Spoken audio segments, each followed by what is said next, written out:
respected Chief Guest, Chairman of ISRO, Dr. Narayanath ji, respected Secretary, Department of Force, Madam Vandita ji,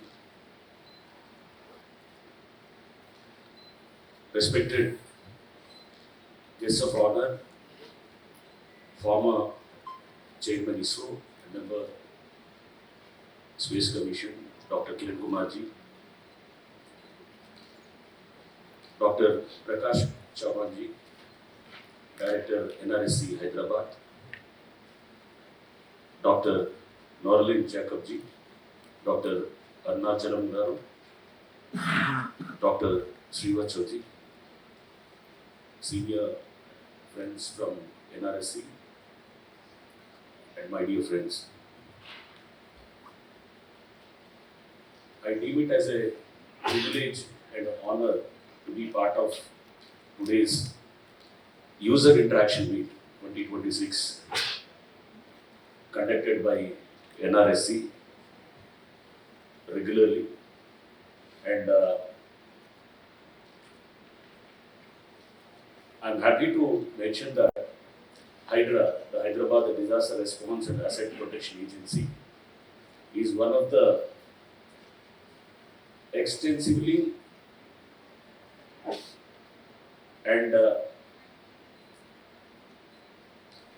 very widely used a user in respect of the geospatial technologies which NRSC and various other agencies have been providing to us. We have been taking these geospatial technologies to the common man, and when I speak less of technology and more of what the common public perception, or where where we face certain deficiencies or where we face certain challenges regarding this whatever geospatial technologies which we have been taking from various agencies, mainly from NRSC. Now HYDRA, I just give an introduction about HYDRA. Hyderabad Disaster Response and Asset Protection Agency is it's an agency created under Municipal Administration and Urban Development Department by an executive order in July 2024. And the main purpose of this agency is twofold. It's like, we have to take care of the asset protections. Asset protection here means the public assets, like the water bodies, the lakes, the nalas or the streams. You have a lot of government lands and parks in the open layouts, spaces, open spaces, roads, whatnot. These are all the public assets which HYDRA is interested with protecting these particular assets. Now there is another very key component, that is the disaster management or the disaster response. We have a very strong force of more than 2,500, mainly the outsourcing personnel and the officers drawn from various wings, like from police, fire, and from municipal administration, from various engineering wings, and revenue department. So we have it's more like multidisciplinary department, and we are mainly into disaster response. Like whenever there is an urban disaster strikes, like you have these are all not the real disasters which you see, like serious flooding and all, but the regular normal low intensive disasters which keep striking regularly due to heavy rains. I just give an insight about how the urbanization pattern is taking place. China, for instance, is now we have about China prior to 1970 it was hardly 10% urbanized. Now it is 66 to 67% is the urbanization in China. And in the US, if you see, it is almost like 80% is urbanization. For instance, in India, it is almost about 35 to 36% is the urbanization. And with the passage of time, I'm sure, probably Telangana is one of the most urbanized states. And Hyderabad, for instance, we have a population of more than 1.6 crores. And this extends to almost like 2,100 square kilometers. And which is almost about almost 40% of the state population. Now the urbanization is likely to increase, and we'll surely have almost 50% to 60% in the next years to come. Probably in the next 15-20 years, you'll see this. There's a steep increase in the urbanization pattern. Now urbanization and disasters. Why both is interlinked? That is also because with the more of people migrating to urban areas, you find a lot of demand for land here.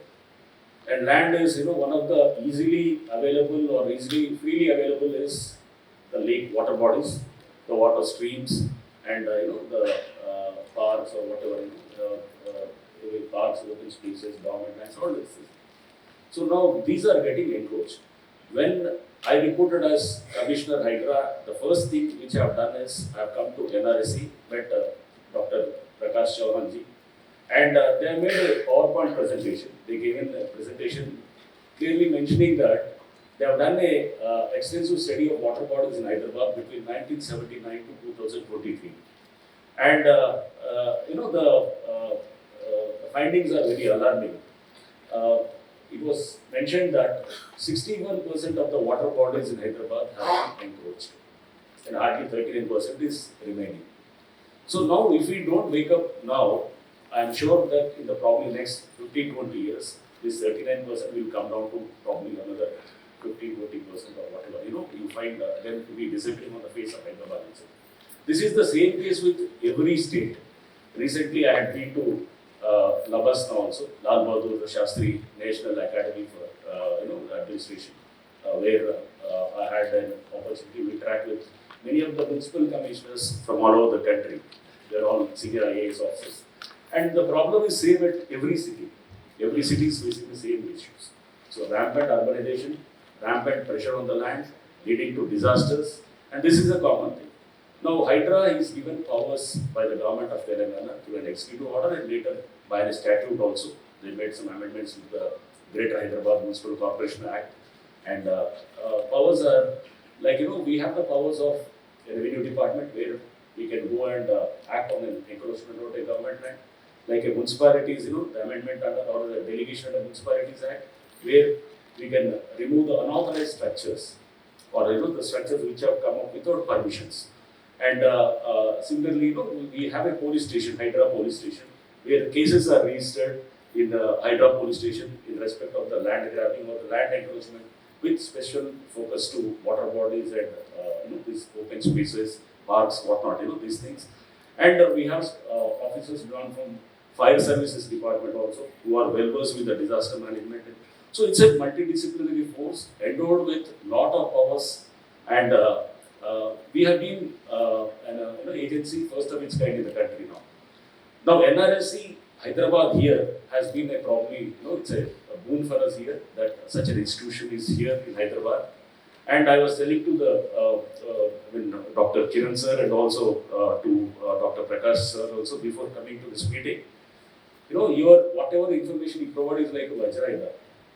It is for us to use it. Whether you use it or just keep it in the bell of arms, it is how that is how the usage ultimately depends on the usage. So now HYDRA has been very extensively using the data which you have been furnishing to us, right from the Google images and also to the NRSC provide the the aerial images of the we have taken the DEM and the DTM data of the 2006 aerial images. Now see how I'll just give an example of certain instances. There is a Nala here, the stream here, just hardly about 3-4 kilometers from here. It's called the Patti Nala in heart of Secunderabad. And there's a Nala which that Nala is almost 20 meters wide at one point, and it constricts to hardly about 4 to 5 meters, and again it widens to 20 meters. Now at this constriction point, that results in lot of severe flooding now, and almost more than 150,000 families were getting affected for the last 30 years. And there's a building there, a 5-story building, and they have been managing the through various legal means or trying to some manipulation methods and all. The minute we understood that by using the technologies, we understood that this is an encroachment. This is an encroachment. We have to remove it. The minute we understood this, within 24 hours, we brought down the building of that 5-story building and we widened that Nala, And now almost more than 1,50,000 families are now free, free from any flooding or inundation. So the technologies are used, information is put to use, and resulting into some decisive and very strong and effective action. That is where public acceptance, or where the real it is, the public are benefited. So I will give another example, like lakes, for instance. Many of the lakes are now encroached, and we just study through our whatever the technology is available with us. And once we know that the lake is getting encroached, we immediately first what we do is we try to identify the FTL or the full tank level. We mark that, and once we mark the full tank level, we draw a boundary, and if required, vulnerable areas are fenced. And if some structures are coming up, we go and demolish it without notice. And demolishing without notice also is as per the Supreme Court guidelines in various judgments also. So certain categories of encroachments you don't need to issue notice. That is especially in respect of water bodies or onto the roads, or in certain categories of encroachments, we don't issue any notice. Straight, once you are identifying it as encroachment, get onto the ground and see that that encroachment is removed. So this had a very, very salutary effect on the face of Hyderabad for the last 1.5 years. I'm with great pride and honor, I can say that the encroachments on water bodies are phenomenally and drastically come down. All the real estate builders are now seeing that they are maintaining a safe distance from the lakes and water bodies, and public are also now very, very aware. A great contribution is HYDRA through the help of NRSC and other agencies is creating public awareness, and now public are very, very clear that where to buy their land or where to buy their flats or where to buy their apartments now. So these are some of the things, and for instance, I'll tell you about the DEM data, which we have, the data, the aerial images which we have taken from 2006 data, that we have converted we have made it into the DEM and the detail mode that through the vendor and all, we have done it. And now whenever the irrigation department or any other department sends us some data, saying that the lake is some 20 acres or 30 acres, I check it with, cross-check with the data provided by NRSC. This is a very important tool to check the mismanagement or the manipulation by any of the departments. Because earlier this is what the practice has been followed. Okay, that manipulations and all this were there. Whenever whatever the information comes from the field level, sitting in the as a lake protection committee chairman, I have to just blindly follow whatever comes from the from the ground level. But now I have a very important HYDRA provided through NRSC, that I use this, and I say that you are giving a wrong data and the data says this. So I always feel that had we had the data prior to 2006 also, now we have got 2006 data, prior to 2000, probably in the 90s also, of similar nature. In fact, Dr. Prakash sir also tried, but there were data of 1980s and all, but of course, there were some issues. But I always feel that had we had that, the temporarily, spatial data, yes, it is there. Temporarily, had we had that data of 2000 or even prior to that, that would have been of immense use to HYDRA. Because, many of the areas are actually developed by 2006. Like, Cyberabad or the IT corridors and all, those are the areas where, lot of grabbing and lot of encroachment takes place. So, had we had the data of 1990s, that would have been of great use to us. But okay, at least now we can restore a water body to at least the 2006 position. Okay, so that extent we are using this data. And HYDRA operates, we call this the TCR region, Telangana Core Urban Areas, Urban Region. So that is almost like up to the outer ring road. So outer ring road, Hyderabad has inner ring road, outer ring road, and another regional ring road is there coming up. So now, for instance, in China, with us, the rate with which aberration is taking place in China, 66% is that there are 8 outer ring roads or 8 ring roads around. So 8, 9, 10, that is from the city keeps expanding, and we have to be abreast, or we have to be very, very, sensitive to this challenges of urbanization, especially connected to disaster response or disaster management, and also onto the encroachment of these various assets. So, and before I conclude, I just try to mention few of the points where we felt that even the pollution levels in the water bodies. So that is also very important component. We have a lot of STPs, we call the sewage treatment plants, all around the lakes. But the functioning is, questionable actually. We've seen many of the water bodies, we find a lot of water hyacinth growth there. water rising indicates that there is a lot of pollution there, right? So when there is a lot of pollution, there is a sewage treatment plant just abutting to that particular water body, but you find tremendous water rising flow. So we have something saying in Telugu called Andaru Saka Harule Gadi Oyelamu Ladamai. That is, everybody is on the table is a vegetarian, but the chicken, the chicken is it disappears from the table. So that's it. Like there's a lot of STDs are there, and everything is there, but finally you find a lot of pollution into the lake. Now we are taking we want the help of agency like NRSC, for instance. We want the help of NRSC. Identify at least some of the characteristics like the chlorophyll or the turbulence or the turbidity, whatever identify that. Then understand what is the extent of pollution or what is the rate of pollution or how the pollution is taking place in this. Have a cross check. Then you can question the STP or the agencies which are monitoring there. Have a parallel checks. So parallel and very diverse checks to understand or to address a problem. So that is also probably request to this platform that we'll have probably in the days to come. NRSC will be used for this also. And cost is another factor. So I think we have a budget and we have this thing. So cost also has to be brought down. I think with the passage of time and all, that also will be taken care. And we are now with the NRSC, we have an MOU and we are developing in a HYDRA Raksha, a web portal also. So that web portal will have all the water bodies notified with the FTL in that web portal, and also various lands which we have reclaimed. HYDRA has reclaimed more than 1,350 acres of land worth 70,000 crores of worth of rupees. And in this 1.5 year, and the extent, the amount of land encroach or the amount of land grabbing involved is more than 25 lakh crores, which is, I think, probably 8 to 10 years of the state budget can be funded through the land grabbing. Okay, so this is how extensive it is, right? So various forms, lakes are water bodies are encroached, wetlands, endowment lands, government lands, parks, everywhere. You find this a very wide, very extensively. You have to handle it with lot of, grit and determination. And the government, for instance, Telangana government is, it has a political will and they have been supporting our agency. And so that is where I think, everywhere geofencing of the lakes and all this is being done.